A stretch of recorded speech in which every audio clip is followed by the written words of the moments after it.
جمال الوجود بذكر الإله، وتصفو الحياة بنور هدى. السلام عليكم. لا تنسوا الاعجاب بالفيديو والاشتراك في القناة تشجيعا لنا لنستمر بنشر المزيد إن شاء الله. السلام عليكم ورحمة الله وبركاته. أسرار مخفية كثيرة عجز عن تبيانها كافة علماء المسلمين وعامتهم.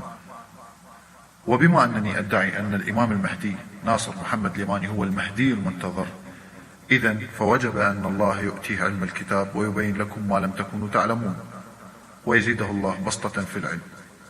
ومن هذه الأسرار التي عجز عن تبيانها المسلمين عامتهم وعلمائهم: أولا، المسيح الدجال. من هو المسيح الدجال؟ وكذلك عوالم باطن الأرض، ومن ضمنهم يأجوج ومأجوج وغيرهم من الأقوام، وكذلك سر الأطباق الطائرة، وكذلك موقع العين الحمئة، وكذلك موقع سد القرنين، وكذلك سر مثلث برمودا. كل هذا سنبينه لكم من كتاب الله حصريا من بيانات الإمام المهدي ناصر محمد اليماني. أولا وقبل كل شيء سأختصر لكم القصة بعض الشيء قبل أن نخوض في التفاصيل. أن الله جعل نبيه آدم خليفة في الأرض، في جنة في باطن الأرض تسمى ببابل، التي قال الله عنها: وما أنزل على الملكين ببابل هاروت وماروت. هناك موجود هاروت وماروت. هاروت هو إبليس، هو إبليس، اسم إبليس الحقيقي، وهو الدجال ذاته. خذ هذه المعلومات واجعلها راسخة في ذهنك سواء صدقتها أم لم تصدقها، لكي لا تتفاجأ عندما ترى الحقيقة على أرض الواقع ولا يفتنك الدجال. فالإبليس هو المسيح الدجال، هو الذي سيدعي أنه المسيح عندما يخرجه الله من جنة بابل في يوم البعث الأول. فيوجد بعث أول سيحدث في زماننا هذا، هو يوم الوقت المعلوم الذي قال الله: فإنك من المنظرين إلى يوم الوقت المعلوم. المهم، أخرج نبي الله آدم من جنة بابل من باطن الأرض التي فيها كل الخيرات التي خلقها الله في تلك الجنة. لذلك قال الله لنبيه آدم: أن لك ألا تجوع فيها ولا تعمى. فهناك كل الخيرات، لا جوع ولا ظمأ في جنة بابل. فأخرج نبي الله آدم من جنة بابل إلى ظاهر الأرض، أرض العناء والشقاء، الأرض التي نعيش عليها الآن. هبوط في مستوى المعيشة كهبوط بني إسرائيل عندما طلبوا الفوم والعدس والبصل وهم عندهم المن والسلوى، فقال لهم نبيهم موسى: اهبطوا مصرا فإن لكم ما سألتم. هبوط في مستوى المعيشة. المهم، بقي هناك إبليس لأنه طلب من الله سبحانه وتعالى أن ينظره، فقال: رب انظرني إلى يوم يبعثون. قال: إنك من المنظرين إلى يوم الوقت المعلوم. جنة بابل الآن يجب أن نثبت لكم أن هناك نفقا في الأرض. هذه الأرض نفقية، أول بوابة لها من القطب الشمالي، وبوابة الأخرى من القطب الجنوبي، فتحتين من فوق ومن تحت. ويدخل في هذه النفق وفي هذه الأرض النفقية يدخل هناك ضوء الشمس، يتخللها ضوء الشمس من خلال هذه الفتحات. أولا يجب أن نثبت لكم أن هناك عالم في باطن الأرض من كتاب الله حصريا من بيانات الإمام المهدي ناصر محمد اليماني. يقول الله سبحانه وتعالى: فإن استطعت أن تبتغي نفقا في الأرض. صدق الله العظيم. وهنا يبين الله سبحانه وتعالى أن هناك نفقا في داخل الأرض، أرض نفقية، عالم نفقي في باطن أرضنا. وكذلك يجب أن نثبت لكم أن هناك عالم آخر في الحياة الدنيا غير العالم الذي نراه، غير العالم الظاهر الذي نراه في الحياة الدنيا. فهنا يقول الله سبحانه وتعالى: يعلمون ظاهرا من الحياة الدنيا وهم عن الآخرة غافلون. يعلمون ظاهرا عن الحياة الدنيا. لاحظوا، أنتم تعلمون ظاهرا من الحياة الدنيا وعن الحياة الدنيا الآخرة التي في باطن أرضكم غافلون. وهذه الأرض لم تطئوها، لذلك قال الله سبحانه وتعالى: وأورثكم أرضهم وديارهم وأموالهم وأرضا لم تطئوها. صدق الله العظيم. وهذه الأرض لها فتحتين، فتحة من فوق كما ترون من القطب الشمالي، وفتحة من تحت من القطب الجنوبي. عندما تشرق الشمس من أمام الفتحة الشمالية أو البوابة الشمالية، يتخلى ضوء الشمس إلى الأرض النفقية فيخرج من الفتحة الأخرى، ثم يغرب من أمام الفتحة الشمالية من البوابة الشمالية، فتشرق الشمس أمام البوابة الجنوبية فيتخلل الضوء أيضا من الفتحة الجنوبية ليخرج من الفتحة الشمالية، ثم يغرب، ثم تغيب الشمس من هناك. فهنا تجدون أن هذه الأرض لها مشرقان ومغربان، مشرق من الفتحة الشمالية ومشرق من الفتحة الجنوبية، وكذلك مغرب من الفتحة الشمالية ومغرب من الفتحة الجنوبية. لذلك قال الله تعالى: رب المشرقين ورب المغربين. صدق الله العظيم. وأبعد نقطة في الأرض هي بين الفتحة أو البوابة الشمالية والبوابة الجنوبية، هذه أبعد مسافة على وجه الأرض. لذلك قال الذي أدخل في النار لقرينه حتى إذا جاءنا قال يا ليت بيني وبينك بعد المشرقين فبئس القرين. صدق الله العظيم. لأن المشرقين الشمالي والجنوبي هم أبعد نقطة في الأرض، لأن الأرض ليست كروية تماما بل مائلة للبيضاوية بعض الشيء، لذلك تجدون خطوط الطول والعرض مختلفة. حتى الله سبحانه وتعالى يقول: أولم يروا أننا نأتي الأرض ننقصها من أطرافها. فالكرة ليس لها أطراف والبيضة لها أطراف. وكذلك هذه الأرض ليلها 6 أشهر ونهارها 6 أشهر، فيومها كسنة من سنيننا. لذلك تجدون رسول الله قال عليه الصلاة والسلام عن الدجال: يومه كسنة، يومه كسنة، أي يومه كسنة من سنيننا. لذلك يومه 6 أشهر ليل و6 أشهر نهار. وهذا العالم الموجود تحت الثرى تصديقا لقول الله تعالى: له ما في السماوات وما في الأرض وما بينهما وما تحت الثرى. صدق الله العظيم. الآن أثبتنا لكم أن هناك عالم في باطن الأرض وعالم مخفي غير الظاهر الذي تعرفونه. الآن أي شخص يستمع لهذا الكلام يسأل نفسه سؤال: لو كان هناك فتحة شمالية وفتحة جنوبية، لماذا لم يكشفها الإنسان؟ لماذا لم يصل لها الإنسان؟ لماذا لا تظهر في خرائط جوجل إيرث؟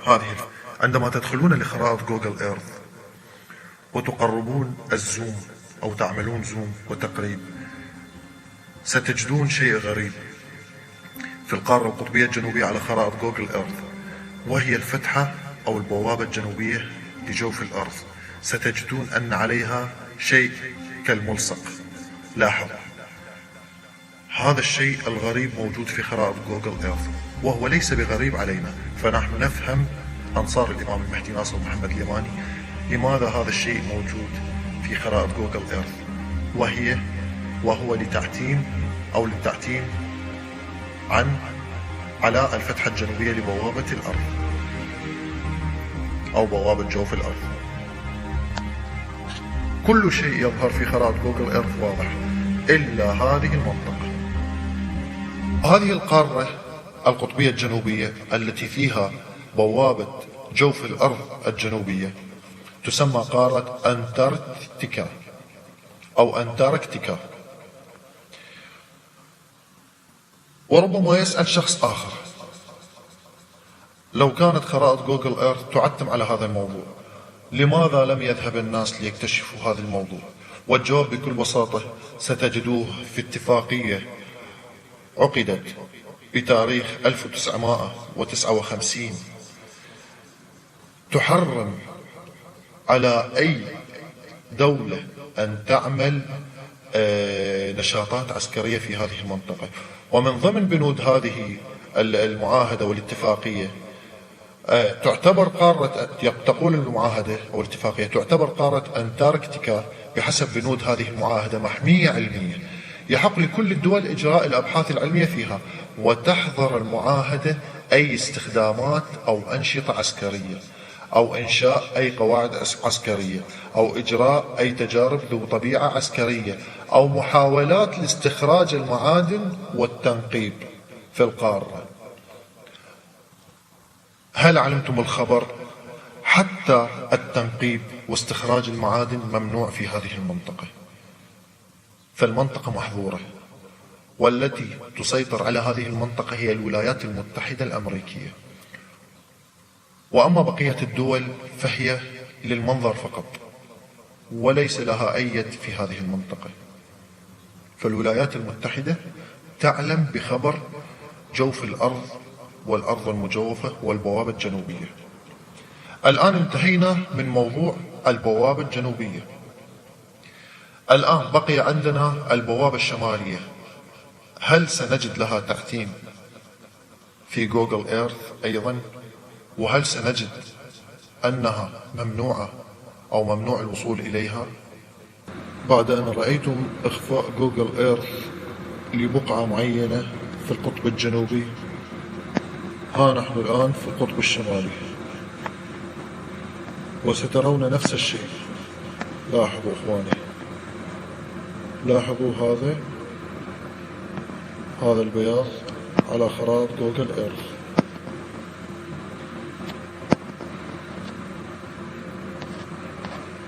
انظروا إخواني،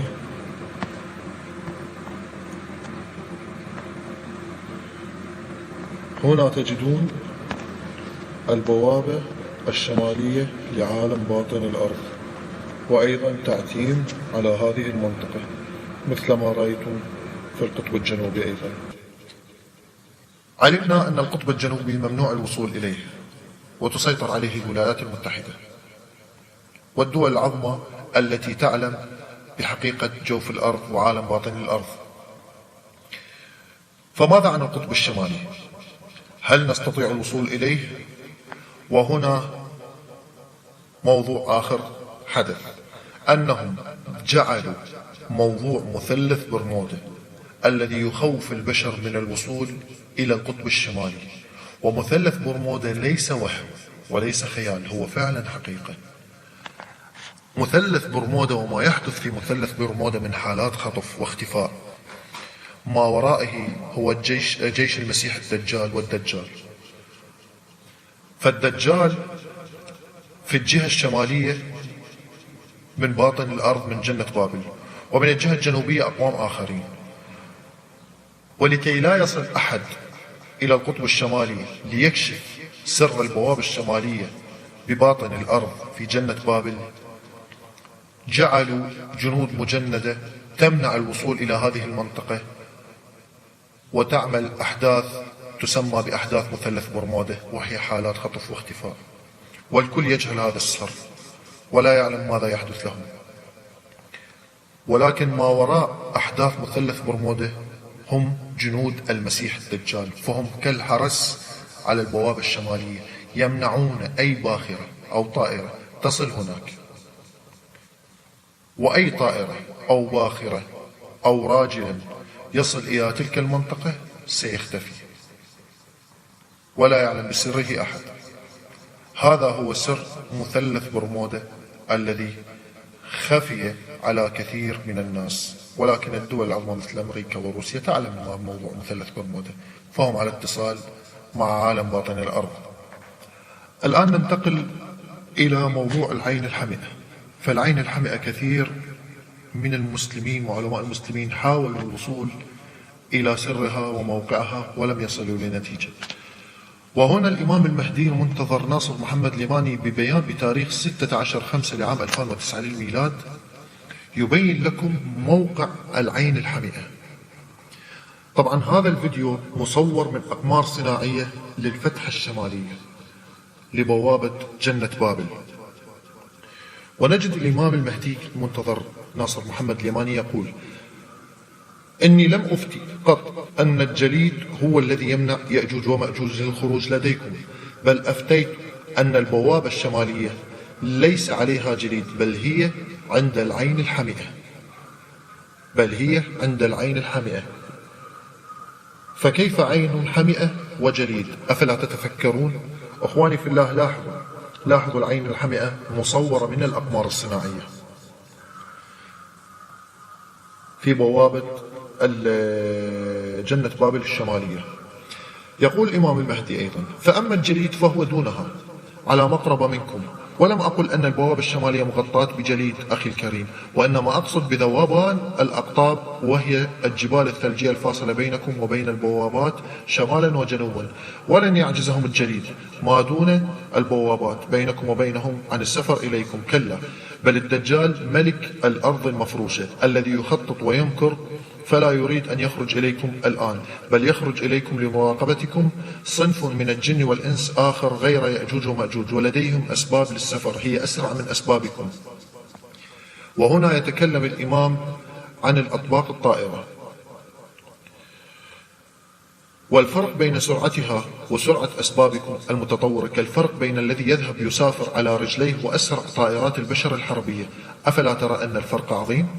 ولولا تلك السرعة العالية لما استطاعوا أن يصلوا إلى السماء الدنيا، فقذفوا بشواظ من نار ونحاس فلم ينتصروا، كما لم تنتصر البشر لو يصلوا إلى السماء الدنيا، فكذلك يقذفوا بشواظ من نار ونحاس، ولكن البشر لم يتجاوزوا القمر والمريخ. فتدبر البيان جيدا أخي الكريم، بارك الله فيك. هذا هو سر العين الحمئة وموقع العين الحمئة. والآن ننتقل لكم إلى سر آخر، وهو موقع سد ذي القرنين. موقع سد ذي القرنين، يقول الإمام المهدي ناصر محمد اليماني: وأما سد ذي القرنين فيوجد في مضيق في منتصف الأرض المفروشة جنة بابل بباطن الأرض، يقسمها إلى أرضين، ولكن سد ذي القرنين له فتحة كبرى من أعلى وليس مختمن، ولكنه أملس رفيع، فلا يستطيعون أن يظهروه لكي يقفزوا إلى عالم دون السد في الجهة المقابلة، ولكن يأجوج ومأجوج توجد لهم فتحة من الجهة الأخرى ومنفذهم من البوابة الشمالية، ولكن المسيح الدجال لا يريد أن يخرجهم إلا إذا تهدم سد القرنين، وذلك لأن البعث الأول للذين أهلكهم الله وكانوا كافرين مربوط سره بهدم سد القرنين، تصديقا لقول الله تعالى: وحرام على قرية أهلكناها أنهم لا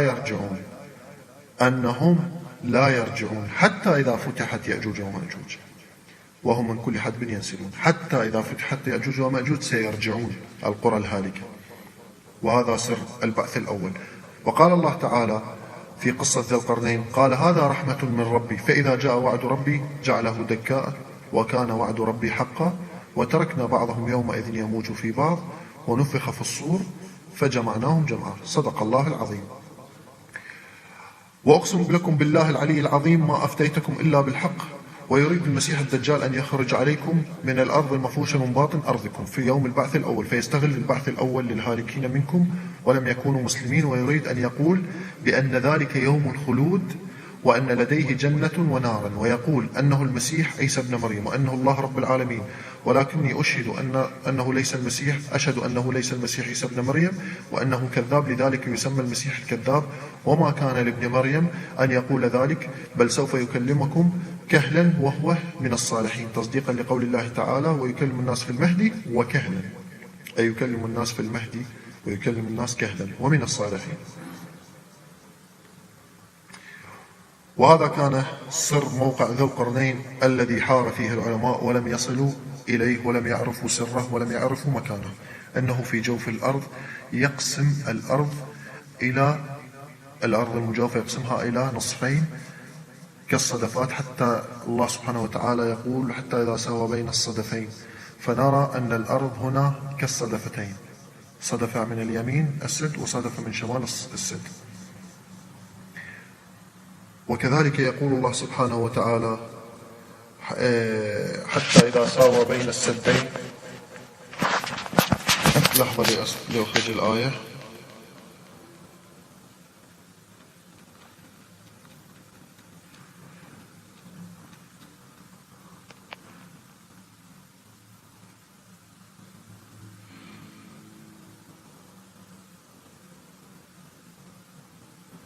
نعم، أن الله سبحانه وتعالى يقول: حتى إذا ساوى بين الصدفين. صدق الله العظيم.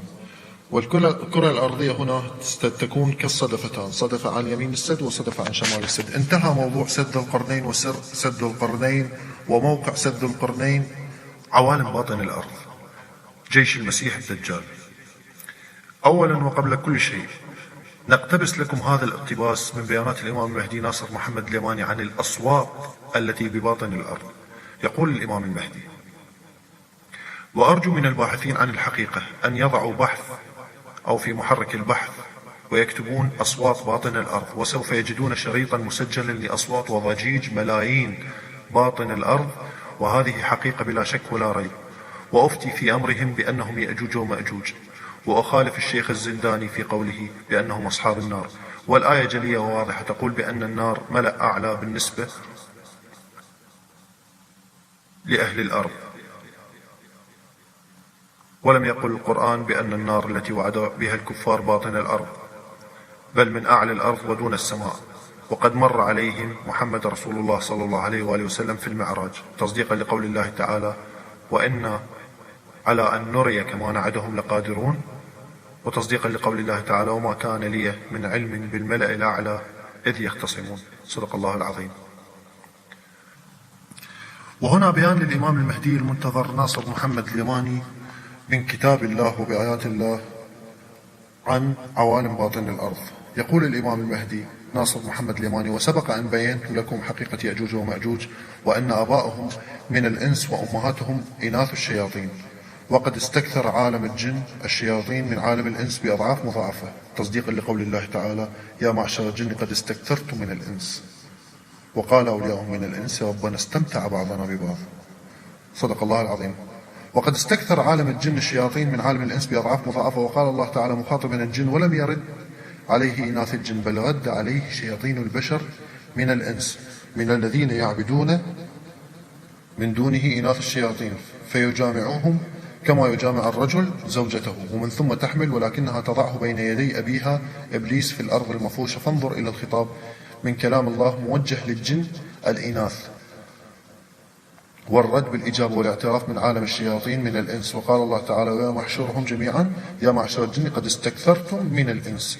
وقال أولياؤهم من الإنس: ربنا استمتع بعضنا ببعض وبلغنا أجلنا. صدق الله العظيم. وذلك لأن شياطين البشر عباد الطاغوت يعبدون الشياطين وإناث الشياطين، وهم يعلمون أنهن إناث من عالم شياطين الجن، فيعشقونهن ويستمتعون بهن، فيحملن منهم، فتذهب به وتضعه عند أبيها الطاغوت المسيح الدجال الشيطان الرجيم، واتخذ من الإنس نصيبا مفروضا ليكون له جيشا جرارا ضد المهدي المنتظر وجيشه، وذلك يحدث منذ أمد بعيد. وكما قلنا أن يأجوج ومأجوج أصلهم من ذريات عالم الشياطين من البشر، من الذين غيروا خلق الله، فأمهاتهم من إناث عالم الشياطين من الجن، وأباهم من البشر ويعبدونهن، وآباهن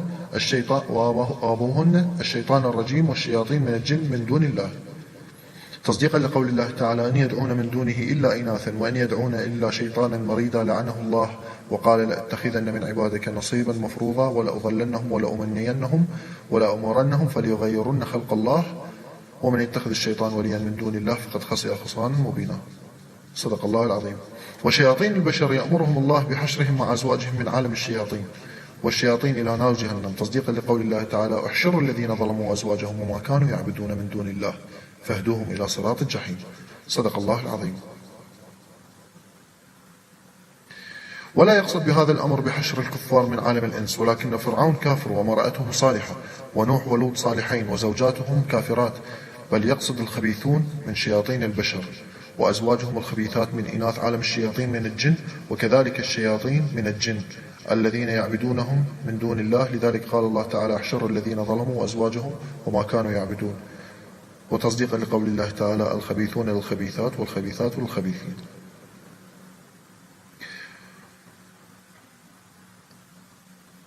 هذا مختصر، لا أريد أن أطيل البيان لأن البيان طويل، ممكن يأخذ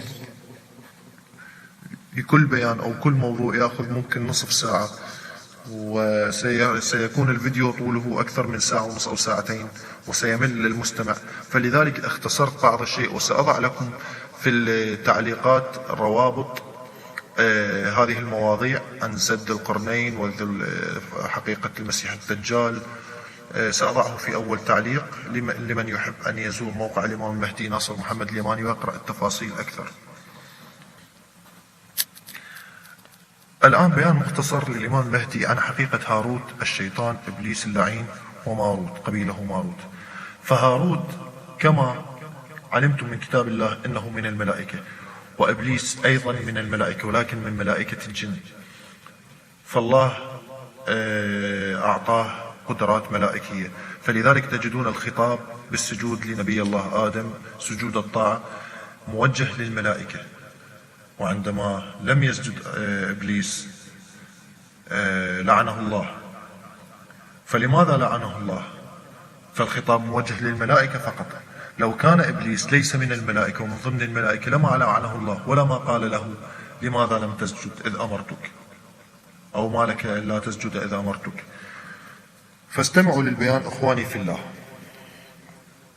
بيان الإمام المهدي ناصر محمد اليماني يقول: إنما الاسم هاروت أحد أسماء الشيطان بالكتاب وهو ذاته إبليس، واتبع الملك ماروت لأن ماروت كان من خليفة البدل من بعد آدم في جنة بابل في جوف الأرض بباطن الأرض، وسرعان ما وقع في الفتنة بسبب الشهوة التي أوجدها الله فيه بعد أن حوله الله إلى إنسان، ولكنه كان من الملائكة، ويزعم أنه يصطفيه الله خليفة فإنه لن يفسد في الأرض أبدا، بل هو كان من أشد المستنكرين. كيف يصطفي الله آدم خليفة ويرى أنه أولى من آدم، فهو من الملائكة، خلقه الله من نور ثم جعله الله بشرا وكان من الملائكة، وسرعان ما اتبع هواه وللأسف يئس من رحمة الله، ثم اتبعه الشيطان ودعاه للكفر والانضمام معه ثم كفر بالله.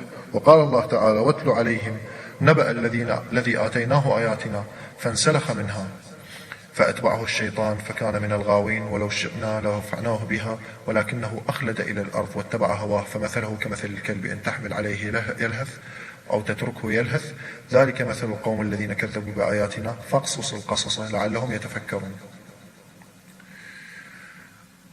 وهؤلاء في النار الاثنان هاروت وقبيله ماروت، تصديقا لقول الله تعالى: كمثل الشيطان إذ قال للإنسان اكفر فلما كفر قال إني بريء منك إني أخاف الله رب العالمين، فكان عاقبتهما أنهما في النار خالدين فيها، وذلك جزاء الظالمين. صدق الله العظيم. وذريتهم يأجوج ومأجوج، بالإضافة إلى ذرية بينهما هجينة، أمهاتهم من ذريات الملك هاروت وهو الشيطان، وآباؤهم من شياطين البشر لديكم.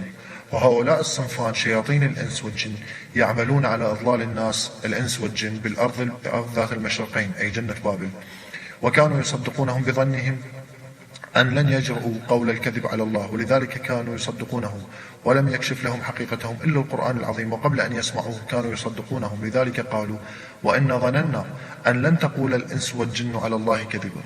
صدق الله العظيم. بمعنى أن الجن كانوا يصدقون صنفا آخر وهم شياطين الجن وشياطين الإنس، وكان يصدقهم الإنس والجن بظنهم أنهم لن يجرؤوا أن يقولوا على الله كذبا، وكذلك كان يصدقهم صنف من الإنس وهم من ذرية ماروت ويعبدون الشياطين من دون الله فزادوهم رهقا. المهم لدينا في الأرض ذات المشرقين جنة بابل في باطن الأرض ما يلي: أولا عالم الجن الشياطين وأبوهم ملك كان من الجن وهو الملك هاروت وهو نفسه إبليس.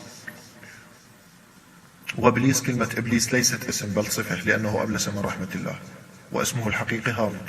ثانيا عالم الإنس كان أبوه من الملائكة وهو الملك ماروت فصار إنسانا وذريته يعبدون الشياطين.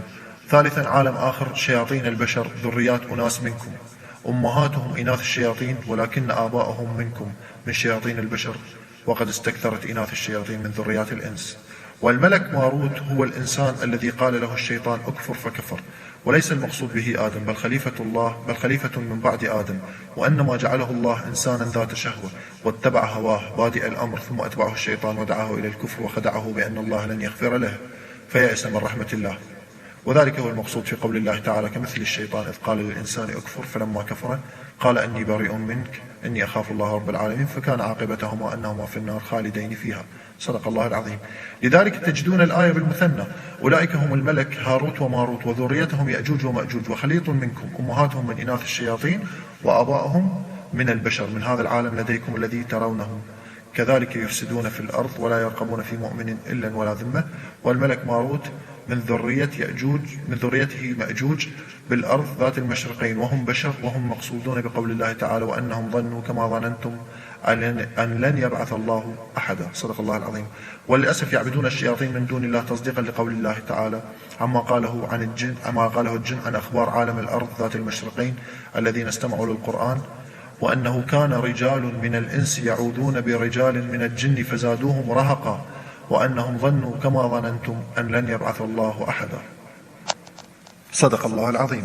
وكان مكرهم الأول أن أحدهم يقول أنه الله والآخر المسيح ابن الله، ولكن الجن اكتشفت هذه الحقيقة يوم استمعوا للقرآن، لذلك قالوا أنه تعالى جد ربنا ما اتخذ صاحبة ولا ولدا، وأنه كان يقول سفيهنا على الله شططا، وأنا ظننا أن لن تقول الإنس والجن على الله كذبا.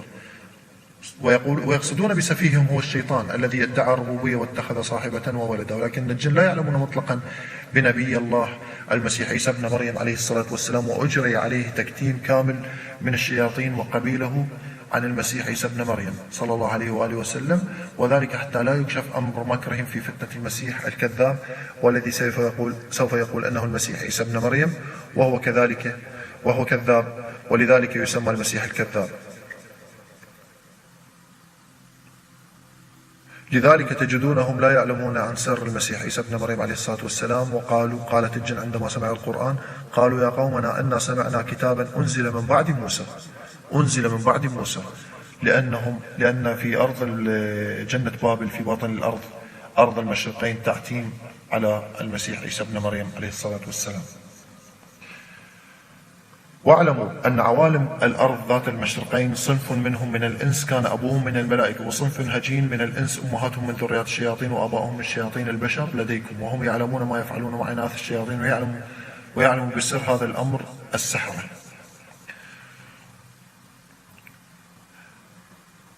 أخواني في الله، انتهى الاقتباس، ومثل ما وعدتكم سأضع لكم في التعليق الأول إن شاء الله روابط المواضيع كلها لمن شاء أن يدخل لموقع الإمام المهدي ويقرأ أكثر، فقراءة البيان كامل تعطيكم تفاصيل أكثر دقيقة، فأنا اختصرت قدر الإمكان ووضعت لكم بعض الدلائل على أرض الواقع كالمعاهدات وكالتعتيم على بوابات الأرض ذات المشرقين جنة بابل من القطب الشمالي والقطب الجنوبي في جوجل إيرث، وكذلك لتعلموا سر مثلث برمودا وما وراء سر مثلث برمودا.